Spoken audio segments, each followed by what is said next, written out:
Balikan po natin si Police Brigadier General Nicolas Torre III, Director ng Police Regional Office 11, kaugnay pa rin sa isinagawang pagpasok ng mga pulis sa compound ng Kingdom of Jesus Christ sa Davao City. General. Hello. Sir, para po maliwanagan ang ating mga kababayan sa nangyari dyan sa Davao City, para kanino po ba yung arrest warrant na iserve ninyo? Ito po ba ay para kay Pastor Apollo Kibuloy o para po sa mga kapwa niya akusado, sir? Para kay Pastor Apollo Kibuloy and 5 others. 6 sila lahat sa warrant.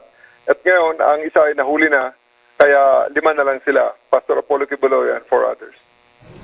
Sir, paglilinaw po lang ulit, bukod po dun sa arrest warrant, may bit-bit din po ba kayong search warrant na siyang basehan po para pasukin at halugugin ang loob ng compound, sir? Wala kaming search warrant. Kasi ang search warrant naman ay para sa mga bagay lang yan. Hindi yan para sa tao. Ang arrest warrant ay aming ginagamit ngayon para hanapin siya dito sa loob ng kanyang compound dahil nakikipaglaro siya ng taguan sa mga pulis. Ayaw niya magpakita. Napakalapad ito, 30 hectares ito. Nandito ang isang dome na 5 hectares. Nandito ang kanyang hangar na merong 2 eroplano at 4 na helicopter.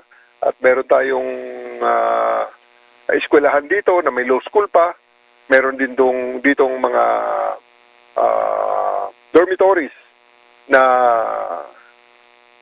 mga ginagamit ng mga staff niya. So, napakarami rito na pwede niya pagtaguan, kaya iniisa-isa natin para malaman kung nasaan siya nagtatago dito. Sir, bukod po dyan, ano po ba yung mga iba pang dahilan? Bakit umabot po sa 2,000 yung mga pulis na pumasok at sumalakay dyan sa loob ng KOJC compound, sir? Well, yung laki lang talaga ng KOJC compound ang ating konsiderasyon dyan, plus ang kanyang mga supporters dito na nanggugulo habang kami naghahanap. So, hindi nga natin na kukontrol na halos kung ang isang wanted ay sumasama sa crowd at habang tayo ay nagse-search, itong mga wanted naman ito ay nakikihalo na sa crowd sa atin at palipat-lipat din ang lugar. Kung saan tayo natapos na mag-search, doon na sila magpapaiwan para makapagtago sa ating mga otoridad.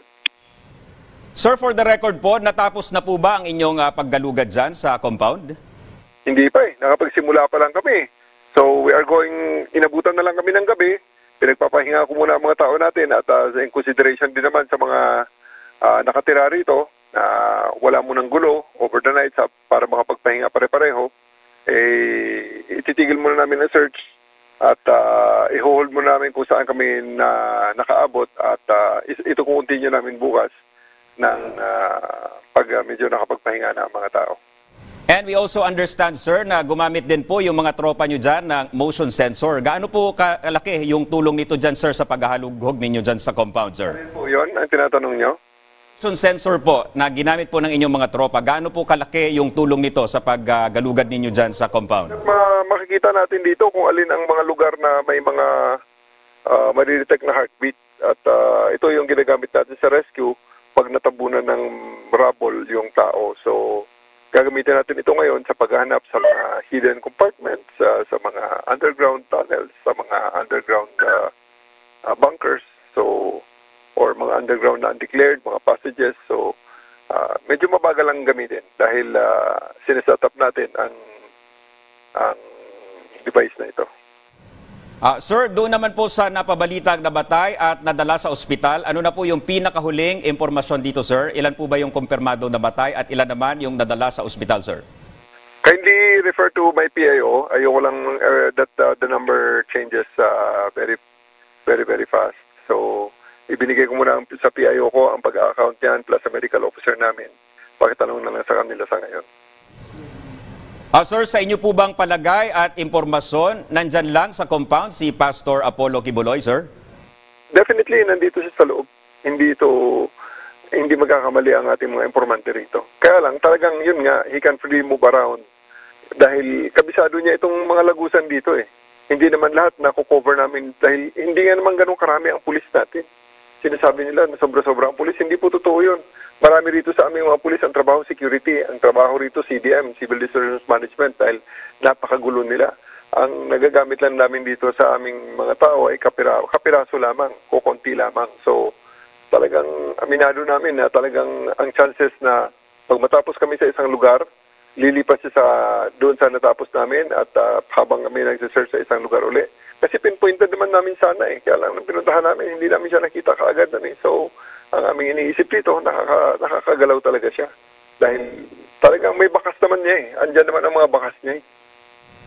Sir, yung mga tropa po na nakadeploy dyan sa compound, hanggang kailan po kaya sila dyan, sir? Hanggang matapos tayo rito, hindi lang namin alam kung kailan matatapos ito. Okay, sir. Panghuli na lang po, ano ngayon ang mga susunod na hakbang ng PNP? Patuloy na po. Sana po maintindihan ng ating publiko na ang PNP will enforce the law without fear or favor. Hindi porke mayaman ka at kaya mo magtago sa ganito ang compound at meron kang mga supporters na naniniwala sa iyo at sumusunod sa iyo kahit na mali na ang inuutos mo, ay hindi ka na hahanapin ng batas. Nag-issue po ng order ang isang korte at sabi niya ay dalhin namin si Apollo Kibuloy sa kanya para managot ng mga kasong iniharap laban sa kanya. So ito po ay aming gagawin. Alright, maraming salamat po Police Brigadier General Nicolas Torre III, Director ng Police Regional Office 11. Magandang gabi po, sir. Maraming salamat din po, sir.